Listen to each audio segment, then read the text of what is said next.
नमस्ते, मैं हूं किशोर अजवाणी और अब आज की ताजा खबर।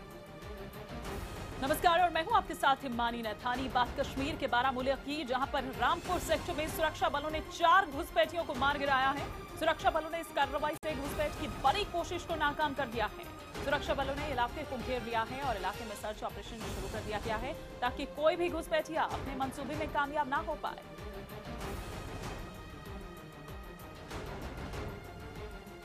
और एक और खबर पुलवामा के त्राल से भी आ रही है, जहां आतंकियों के साथ मुठभेड़ शुरू हो गई है। 3 आतंकियों की तलाश में रात भर यहां सुरक्षा बलों का सर्च ऑपरेशन चलता रहा। फिलहाल सुरक्षा बलों ने पूरे इलाके को घेरा हुआ है। बहुत बारीकी के साथ आतंकियों की तलाश की जा रही है। आतंकियों की ये तलाश तब शुरू हुई जब रात को सेना के लोगों पर आतंकियों ने फायरिंग की। इसके बाद सेना ने सर्च ऑपरेशन शुरू किया। जम्मू कश्मीर के पुलिस प्रमुख ने ट्वीट किया है कि इलाके में कुल 3 आतंकी फंसे हुए हैं।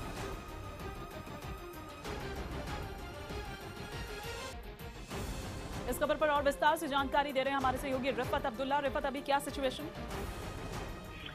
देखिए, सबसे पहले मैं बड़ी खबर आपको बता दूं, रामपुर सेक्टर में बारामूला में इन्फिल्ट्रेशन की कोशिश जो है वो नाकाम कर दी गई और 4 मिलिटेंट वहां पे मार गिराए। फौज ने दावा किया है कि वो मिलिटेंट जो है इन्फिल्ट्रेशन की कोशिश कर रहे थे, क्योंकि कल ही बैट के 2 सदस्य वहां पे मारे गए थे इसी लाइन ऑफ कंट्रोल पे। तो ऐसे में ये कहा जा सकता है कि उस पार से इन्फिल्ट्रेशन की कोशिशें लगातार जारी हैं। जहां तक त्राल की बात है, त्राल में कल शाम घेराबंदी हुई थी और डीजीपी ने भी ट्वीट में इस चीज की तस्दीक की थी कि 3 मिलिटेंट जो है वो ट्रैप्ड हैं, वहां पे फंसे हुए हैं। तो रात भर घेराबंदी जारी रही। हालांकि फायरिंग दोनों साइड से नहीं हो रही थी। इस साइड से तो फायरिंग हो रही थी फौज के साइड से, लेकिन उस साइड से वहां कोई रिस्पांस नहीं आ रहा था। लेकिन अभी जो हमें इतला मिली है, एनकाउंटर फिर से शुरू हुआ। ऐसा समझा जा रहा है कि जो कल डीजीपी ने ट्वीट में बताया था कि 3 मिलिटेंट वहां पे फंसे हुए हैं, ऐसा लगता है कि शायद सच है और इस वक्त लगातार फायरिंग जारी है। दोनों साइड से एनकाउंटर जारी है। शुक्रिया रिफत अब्दुल्ला इस तमाम जानकारी के लिए। और इधर केंद्र सरकार ने मंडी में कत्ल के लिए जानवरों की बिक्री पर पाबंदी लगा दी है। बूचड़खानों के लिए कैटल यानी सांड, बैल, गाय, भैंस, बछड़ा, कलोड़ और ऊंट की बिक्री पर अब मंडियों में नहीं हो पाएगी। ये पाबंदी 23 मई को केंद्र सरकार के एनवायरमेंट एंड फॉरेस्ट मिनिस्ट्री ने जारी की है। नोटिफिकेशन के मुताबिक अब इन जानवरों की खरीद फरोख्त के वक्त जानवर खरीदने वाले को ये लिखित रूप में देना होगा कि वो जानवर का वध नहीं करेगा। यानी इन जानवरों को मंडी में अब सिर्फ कृषि के काम के लिए ही खरीदा और बेचा जा सकेगा। उत्तर प्रदेश में नेताओं के हंगामे और बदतमीजियां जारी है। खासकर सत्ता के नशे में चूर बीजेपी कार्यकर्ताओं का बेलगाम बर्ताव रुकने का नाम नहीं ले रहा। कानपुर में डिप्टी सीएम दिनेश शर्मा की एक सभा में नेताजी ने पुलिस वालों को सरेआम धमकाया। कुशीनगर में बीजेपी के कार्यक्रम में मौजूद कार्यकर्ताओं की जमकर नोकझोंक हो गई। सीतापुर में पूर्व समाजवादी पार्टी विधायक के घर के सामने की रोड पर लगे ओवरहेड और गेट को हटाने को लेकर समाजवादी पार्टी नेता और पुलिस और प्रशासनिक अफसरों के बीच जमकर विवाद हुआ। इससे पहले कल मुरादाबाद में शिवेंद्र गुप्ता नाम के एक बीजेपी कार्यकर्ता की थाने में पुलिसकर्मी को सरेआम धमकी देने का मामला सामने आया था। उसने पुलिस इंस्पेक्टर के सामने दारोगा अमित शर्मा को जूतों से भी पीटने की धमकी दी थी। कानपुर में डिप्टी सीएम दिनेश शर्मा की सभा में एक नेताजी अपनी ताकत दिखाने के लिए पुलिस वालों को सरेआम धमकाने लगे। पुलिस वाले उनकी गाड़ी को आगे नहीं जाने दे रहे थे, इसीलिए नेताजी ने हंगामा करने लगे। अपनी गाड़ी को स्टेज के पास ले जाने के लिए बीजेपी नेता ने पुलिस की बैरिकेडिंग खुद ही हटा दी। कार्यकर्ताओं के बर्ताव से तंग आकर दिनेश शर्मा भी मंच से बोल पड़े कि यहाँ आते हुए उन्हें 2 कुर्ता लाने चाहिए थे, क्योंकि कार्यकर्ताओं का जोश इतना है कि सिर्फ 1 कुर्ता ही बच पाता। उत्तर प्रदेश के कुशीनगर में बीजेपी के कार्यक्रम में मौजूद कार्यकर्ताओं की जमकर नोकझोंक हो गई। मिट्टी खनन के मुद्दे पर कार्यकर्ता एक दूसरे से नोकझोंक करने लगे, जिससे एक बार तो पूरे सभागार का माहौल गर्म हो गया। आरोप प्रत्यारोप के दौरान सांसद राजेश पांडे और प्रभारी मंत्री राजेंद्र प्रताप सिंह ने खुद खड़े होकर बीजेपी कार्यकर्ताओं को शांत होने को कहा, जिसके बाद कार्यकर्ता शांत हुए।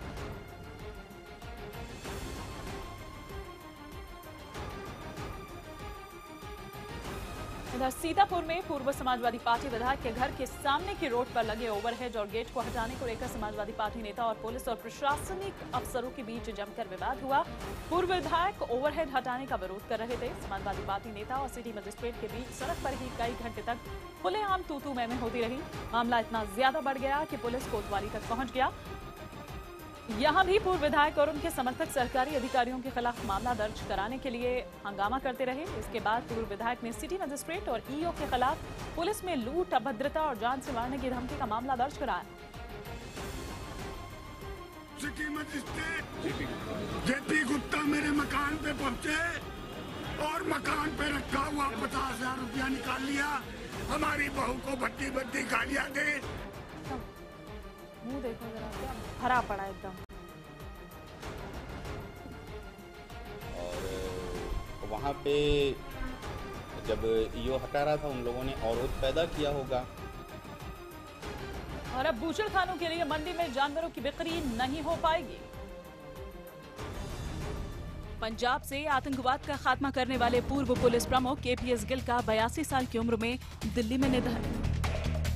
प्रधानमंत्री नरेंद्र मोदी और बिहार के मुख्यमंत्री नीतीश कुमार के बीच आज मुलाकात होगी। ये मुलाकात दिल्ली में लंच पर होगी। ये लंच मॉरिशस के पीएम के सम्मान में दिया जाएगा। इसमें नीतीश कुमार भी शामिल होंगे, जो मॉरिशस के पीएम से मुलाकात के लिए दिल्ली आ रहे हैं। दिल्ली मेट्रो की आईटीओ से कश्मीरी गेट तक हेरिटेज लाइन रविवार से शुरू होगी। ये मेट्रो लाल किले और जामा मस्जिद से होकर गुजरेगी। कपिल मिश्रा ने एक बार फिर मुख्यमंत्री केजरीवाल पर निशाना साधते हुए जल्द स्वास्थ्य मंत्रालय से जुड़े बड़े घोटाले का खुलासा करने का दावा किया। बीजेपी अध्यक्ष अमित शाह ने ऐलान किया है कि 2018 के विधानसभा चुनाव के लिए कर्नाटक में बीएस येदियुरप्पा को पार्टी अपना चेहरा बनाएगी। कस्टम विभाग की एयर इंटेलिजेंस यूनिट और special intelligence and investigation branch ने जॉइंट ऑपरेशन के दौरान एक ऐसे गिरोह का भंडाफोड़ किया है जिसमें कई कस्टम के अधिकारियों की मिलीभगत से करोड़ों के रेवेन्यू की चोरी का कच्चा चिट्ठा खुलकर सामने आया है। भारत से चल रहे तनाव के बीच पाकिस्तान ने अपने रक्षा बजट को 7% और बढ़ा दिया है। पाकिस्तान का रक्षा बजट पहले 86,000 करोड़ था, जिसे अब बढ़ाकर करीब 92,000 करोड़ कर दिया गया है। मिस्र के मगाहगा में बस पर हुए हमले में 26 लोगों की मौत हो गई, जबकि 25 घायल हुए हैं। संसद भवन के लाइब्रेरी हॉल में विपक्ष के सभी नेता एक साथ बैठे दिखे। ये सभी नेता राष्ट्रपति चुनाव के लिए अपनी एकजुटता दिखाने पहुंचे, लेकिन एकजुटता की पहली कोशिश में ही पलीता लग गया। इससे पहले विपक्ष के सभी बड़े नेता सोनिया गांधी के बुलावे पर संसद भवन के लाइब्रेरी हॉल में लंच के लिए पहुंचे, जहां कतार में लगी कुर्सियों पर सभी नेता बैठे और फोटो खिंचाई। सोनिया गांधी, मनमोहन सिंह और लालू प्रसाद यादव एक साथ बैठे दिखे, जबकि मायावती और मल्लिकार्जुन खड़गे की कुर्सियां आसपास लगी।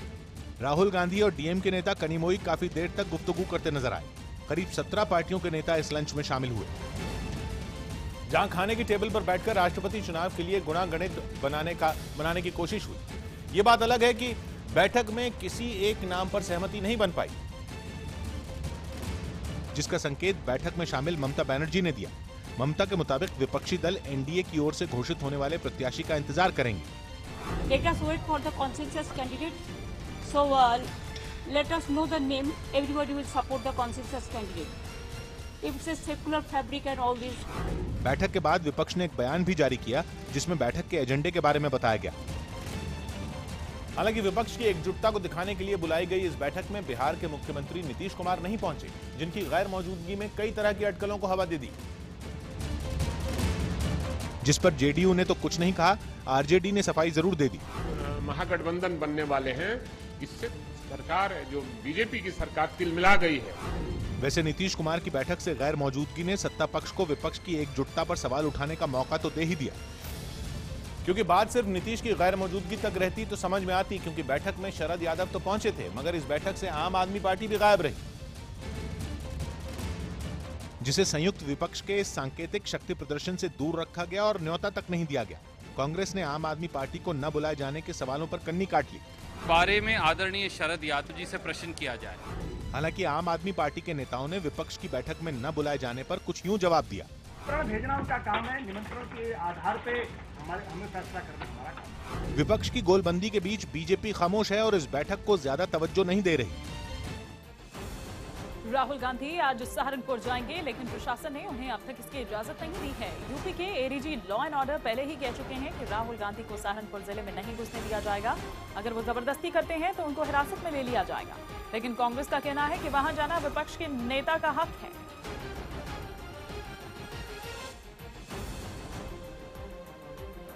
यूपी के सहारनपुर में हुई हिंसा के बाद राहुल गांधी को वहां जाने से रोक दिया गया। पुलिस ने इसके पीछे वहां के बिगड़े हालात का हवाला दिया और कांग्रेस उपाध्यक्ष राहुल गांधी को सहारनपुर जाने की इजाजत देने से फिलहाल इनकार कर दिया। सहारनपुर में राजपूतों और दलितों के बीच हिंसक झड़प के बाद वहां तनाव बढ़ गया, जिसके बाद शांति कायम करने में प्रशासन को कड़ी मशक्कत करनी पड़ रही है। इसलिए जब राहुल के सहारनपुर दौरे की बात सामने आई तो उन्हें इजाजत देने से साफ मना कर दिया गया। जब तक यहाँ की स्थिति पूर्णतः शांतिपूर्ण और सामान्य नहीं हो जाती है तब तक बड़े नेताओं को या बाहर से नहीं आने दिया जाएगा। राहुल गांधी को सहारनपुर आने की इजाजत नहीं देने के बाद कांग्रेस ने योगी सरकार पर सवाल उठाए। किसी को इख्तियार नहीं राहुल गांधी जी को वहां जाने से रोके। सहारनपुर विवाद के बीच मायावती की रैली के बाद हिंसक झड़प हुई थी, जिसमें एक शख्स की मौत हो गई थी। इसीलिए हालात को देखते हुए पुलिस ने नेताओं के आने पर फिलहाल रोक लगा दी। लेकिन मायावती के बाद राहुल गांधी ने शनिवार को वहां जाने का ऐलान कर दिया, जिससे प्रशासन में हड़कंप मच गया। इसलिए कांग्रेस ने जब योगी सरकार को घेरा तो बीजेपी ने भी पलटवार किया और राहुल गांधी के खिलाफ यह आरोप लगाया कि वो हिंसा पर अपनी राजनीति चमकाने में जुटे हैं। ऐसे समय कोई वीआईपी इस प्रकार के राजनीतिक टूरिज्म करना चाहे, मैं समझता हूं ये बिल्कुल गलत टाइमिंग है। इस बीच योगी सरकार ने यह भी साफ कर दिया है कि सहारनपुर के किसी भी दोषी को बख्शा नहीं जाएगा। अपराध करने वाले अब किसी भी दशा में छोड़े नहीं जा सकते। सरकार कानून की दुहाई दे रही है, लेकिन इस मुद्दे पर पूरा विपक्ष एकजुट नजर आ रहा है और विरोधी दलों के तमाम नेता योगी सरकार को हिंसा के लिए जिम्मेदार ठहरा रहे हैं। आरोप है कि सत्ता में आते ही बीजेपी के कार्यकर्ता बेलगाम हो गए, जो विपक्ष की नजर में यूपी के बिगड़ते माहौल की बड़ी वजह है। बीजेपी से क्या उम्मीद करोगे आप? उन्हीं का जहर घोला हुआ है। इस बीच सुप्रीम कोर्ट ने सहारनपुर हिंसा पर दाखिल एक जनहित याचिका पर फौरन सुनवाई करने से इनकार कर दिया। अदालत के मुताबिक सहारनपुर मामले में तुरंत दखल देने की जरूरत नहीं। गर्मी की छुट्टियों के बाद जुलाई में याचिका पर सुनवाई हो सकती है।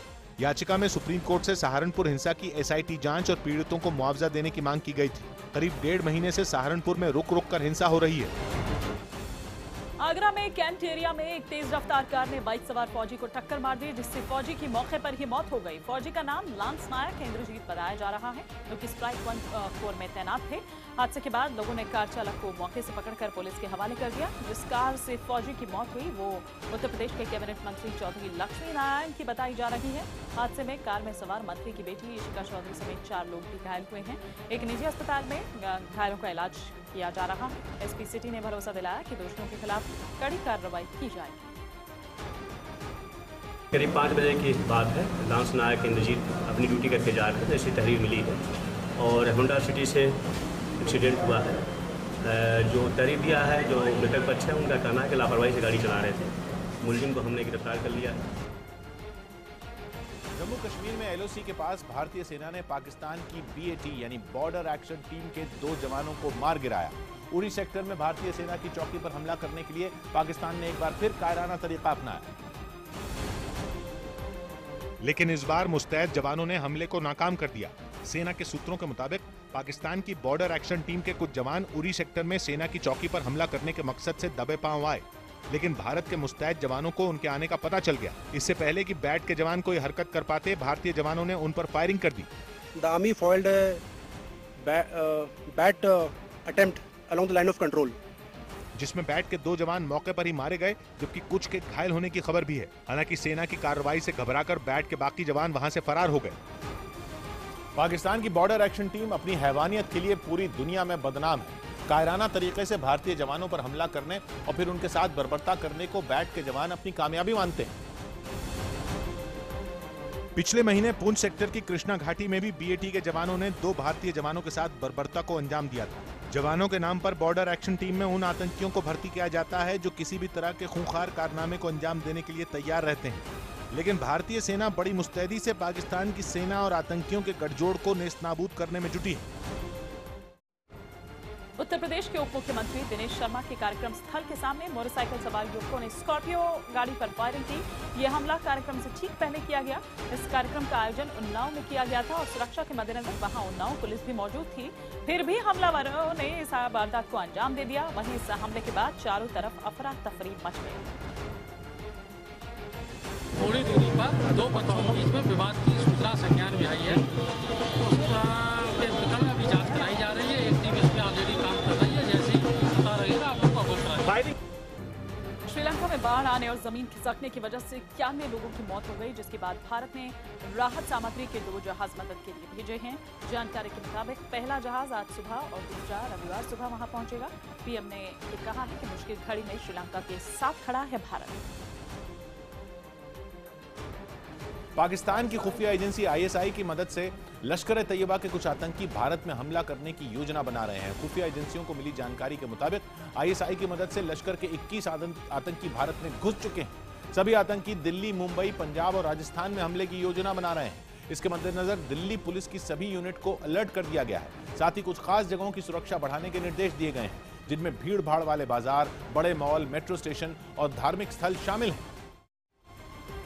आयुर्वेदिक दवाओं और उत्पादों पर 12% जीएसटी लगाने से योग गुरु बाबा रामदेव नाराज हैं। बाबा ने सामने आकर तो नाराजगी नहीं जाहिर की, लेकिन पतंजलि के सीईओ और बाबा के सहयोगी आचार्य बालकृष्ण ने आयुर्वेद को 12% टैक्स के दायरे में रखे जाने पर चिंता जाहिर की है। आचार्य ने यह कहा है कि 12% के स्लैब में रखे जाने से आयुर्वेद के विकास पर गलत असर पड़ेगा और सरकार को इस पर दोबारा सोचना चाहिए, टैक्स को कम करना चाहिए। जीएसटी के तहत आयुर्वेद उत्पादों पर 12% टैक्स से बिक्री पर असर पड़ेगा। अभी तक आयुर्वेदिक उत्पादों पर सभी तरह के टैक्स 12% से कम है। 12% कुछ ज्यादा है। हमने पूरा जो अपने एक्सपर्ट्स थे हम लोगों ने कैलकुलेशन किया है, जो नॉर्मल हमारे जो पहले के जो टैक्स का स्लैब था उससे थोड़ा ज्यादा पड़ता है। जेवर में समाजवादी पार्टी के कई नेता एक साथ एक घर में पहुंचे। हाईवे पर हुई लूटपाट और हत्या की घटना में पीड़ित महिलाओं ने केवल 24 घंटे में अपना बयान बदल दिया। इस बीच परिवार से मिलने समाजवादी पार्टी का एक दल पहुंचा। इसीलिए पीड़ित परिवार के घर पहले से पुलिस का भारी जमावड़ा था। पुलिस अधिकारी भी उस वक्त परिवार के साथ मौजूद रहे जब समाजवादी पार्टी के नेता पीड़ित परिवार से बातचीत कर रहे थे। समाजवादी पार्टी के दल में राज्यसभा सांसद सुरेंद्र सिंह नागर समेत 5 लोग थे। मुलाकात के बाद संकरी गलियों में काफी दूर तक नेताओं ने सड़क पर मार्च किया और पीछे पीछे गाड़ियां चलती रहीं। सुरेंद्र नागर ने बयान बदलने पर पीड़ित परिवार का बचाव किया। उनका मानसिक संतुलन उस समय क्या होता है और हम सब लोगों को भी संवेदनशील होना चाहिए। समाजवादी पार्टी का दल मामले की जानकारी अखिलेश यादव को देगा। तो इस बीच पीड़ित परिवार की महिलाएं इंसाफ की मांग कर रही हैं। हालांकि उन्हें ये तक याद नहीं कि उन्होंने एक दिन पहले पुलिस को क्या कहा था। जब न्यूज 18 इंडिया की टीम पीड़ित महिलाओं से बात करने पहुंची तो वो जख्म दिखाते हुए अपना दर्द सुनाने लगी। हालांकि आरोपियों के चेहरे उन्हें याद नहीं है। मेरा दिमाग सही ना, मैंने क्या किया, कल क्या ना किया, मुझे कुछ पता नहीं है। एक दिन पहले ही पीड़ित महिलाओं ने पड़ोसियों पर वारदात को अंजाम देने का आरोप लगाया था। नसीर ने खड़े हो गए और 3 और हैं, फोन करके नसीर ने बुलाई उन तीनों को। पीड़ित धमकी भी दे रही हैं कि अगर इंसाफ न मिला तो वो खुदकुशी कर लेंगी। अगर हमें इंसाफ न मिला तो हम अपनी जान दे देंगे जाकर थाने में। और पुलिस पीड़ित के बदलते बयानों में ही उलझी है। पहले दिन पीड़ित ने जिन आरोपियों के नाम लिए पुलिस ने उन्हें हिरासत में भी लिया, लेकिन उनका दावा था कि घटना के वक्त वो अपने घर में मौजूद थे। फिर भी पुलिस महिलाओं की शिकायत पर उन्हें थाने लेकर आई। काफी देर तक उनसे पूछताछ करती रही। उन्हें गाड़ी में बिठाकर घटना स्थल से करीब की जगहों पर भी घुमाया गया, लेकिन हाथ कुछ नहीं आया। अब भी हम यहीं मौजूद हैं, जो भी पूछे आप पूछें। तो पुलिस ने फोरेंसिक टीम के साथ मौका वारदात पर पहुंचकर सैंपल इकट्ठे किए और नए सिरे से मामले की जांच शुरू की। केस के लिए भी हमने एक एक्सपर्ट टीम लगाई हुई है। बोलचाल का तरीका है, उन सारी चीजों को ध्यान में रखते हुए ही हमारी टीम काम कर रही है। मामले में UP STF, anti extortion cell, crime branch और स्थानीय पुलिस की 2 टीमें लग गई हैं। पुलिस ने मीडिया के सामने एक बार फिर दावा किया कि पीड़ित महिलाओं के मेडिकल जांच में अब तक रेप की पुष्टि नहीं हुई है। रेप के जो सिम्टम्स होते हैं अभी तक कोई भी ऐसा सिम्टम मेडिकल रिपोर्ट के हिसाब से नहीं मिला है जिससे उसकी पुष्टि हो सके। पुलिस गुनहगारों की तलाश के लिए अब तक अलग अलग थ्योरियों पर काम करने का दावा कर रही है, जबकि पीड़ित परिवार पूरी वारदात में पुलिस की कमियां गिना रहा है। क्योंकि परिवार का दावा है कि पुलिस शिकायत करने के 2 घंटे बाद मौके पर पहुंची। मेरे भाई ने कॉल किया था 100 नंबर पर। हमें पुलिस जो प्रोटेक्शन मिला है वहाँ पर 2 घंटे में मिला है। आरोप है कि मौके पर पहुंची पुलिस टीम ने भाग रहे आरोपियों को पकड़ने की कोशिश नहीं की। पुलिस चाहती उनका पीछा करती तो बदमाश हाथ में आ जाते। कहा जा रहा है कि हाईवे पर जिस जगह पर वारदात हुई वहां से थोड़ी ही दूरी पर पुलिस की टीम हमेशा मौजूद रहती है। दोषियों का सुराग नहीं मिल रहा है तो सियासत भी तेज होती जा रही है। योगी सरकार पर कानून व्यवस्था के मोर्चे पर फेल होने का आरोप लग रहा है। समाजवादी पार्टी 10 महीने पहले बुलंदशहर में हाईवे पर हुई गैंगरेप की घटना याद दिला रही है, जब बीजेपी ने यूपी में जंगल राज का नारा दे दिया था। हमारी सरकार के दौरान एक घटना हो जाती थी तो उसको इतना दिखाया जाता था कि जंगल राज है, गुंडा राज है। बीएसपी भी मौका चूकने के मूड में नहीं दिख रही। वहाँ का प्रशासन, वहाँ की पुलिस, वहाँ की सरकार चुपचाप हाथ पर हाथ रखकर बैठी है। कांग्रेस आरोप लगा रही है कि यूपी की सरकार से कानून व्यवस्था संभल नहीं रही है। अखिलेश सरकार के दामन पर सबसे बड़ा दाग कानून व्यवस्था फेल होने का लगा था और योगी सरकार भी अब इन्हीं आरोपों की जद में है। इसीलिए जेवर से बीजेपी के विधायक धीरेन्द्र ठाकुर ने पिछली सरकार पर ही ठीकरा फोड़ दिया। पुरानी सरकारों ने 20 बोए उन्हें काटने में हमें थोड़ा सा तो समय दीजिए।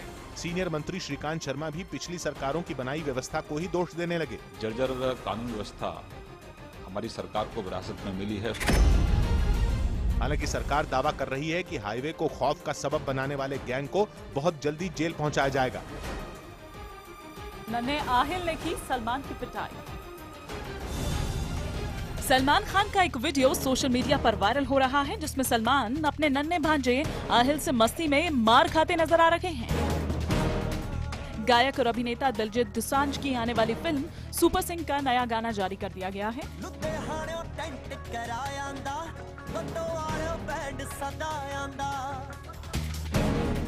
अभिनेता अनुपम खेर ने अपने ट्विटर अकाउंट पर एक वीडियो साझा किया है, जिसमें वो पूर्व क्रिकेटर कपिल देव के साथ गोल्फ की प्रैक्टिस करते नजर आ रहे हैं। अभिनेता रणवीर सिंह फिल्म पद्मावती की शूटिंग के दौरान चोट लगने से घायल हो गए, जिसके बाद मुंबई के लीलावती अस्पताल में उनका इलाज करवाया गया। अभिनेता कमल हासन मशहूर टीवी शो बिग बॉस के तमिल संस्करण से छोटे पर्दे पर डेब्यू करने वाले हैं। 23 मई को नासिक से गायब हुए 6 बच्चों को पुलिस ने अभिनेता शाहरुख खान के बंगले से बाहर से बचाया। ये मासूम बच्चे अपने चहेते शाहरुख खान को देखने के मकसद से नासिक से भागकर आए थे। 1 जून से शुरू होने वाली चैंपियंस ट्रॉफी के लिए इंग्लैंड पहुंची ऑस्ट्रेलियाई टीम ने ग्राउंड पर प्रैक्टिस शुरू करने से पहले 1 मिनट का मौन रखा और मैनचेस्टर हमले में मारे गए लोगों को श्रद्धांजलि दी। विश्व के नंबर 2 टेनिस खिलाड़ी नोवाक जोकोविच और 14 बार के ग्रैंड स्लैम विजेता राफेल नाडाल फ्रेंच ओपन के सेमीफाइनल में एक दूसरे के आमने सामने होंगे। दिल्ली में एक अमेरिकी छात्रा मीडिया को अपने फोन में एक लड़के की फोटो दिखाने लगी। छात्रा का आरोप है कि पहाड़गंज के एक होटल में एक लड़के ने उसका बलात्कार किया। पुलिस ने आरोपी को गिरफ्तार कर लिया और रेप का आरोप जिस युवक पर है, उसकी तस्वीर पीड़ित लड़की ने मीडिया को फोन पर दिखाई। पीड़ित के मुताबिक वो अपनी 3 दोस्तों के साथ होटल में गई थी, लेकिन उनके साथ आए एक चौथे लड़के ने उसका बलात्कार किया।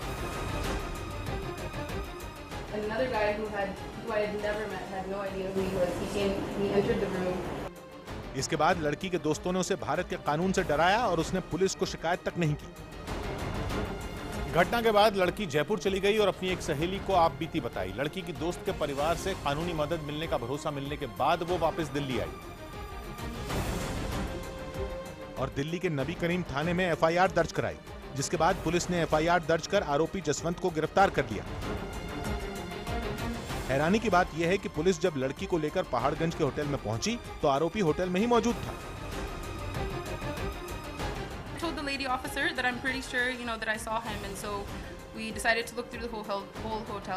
हालांकि पीड़ित के वकील दिल्ली पुलिस की कार्रवाई पर सवाल खड़े कर रहे हैं। भाइयों का कहना है कि उनके खिलाफ कोई चार्ज नहीं बनता। पीड़ित लड़की अमेरिका से 1 महीने के स्टडी टूर पर भारत आई हुई है। आज की ताजा खबर में आज के लिए इतना ही।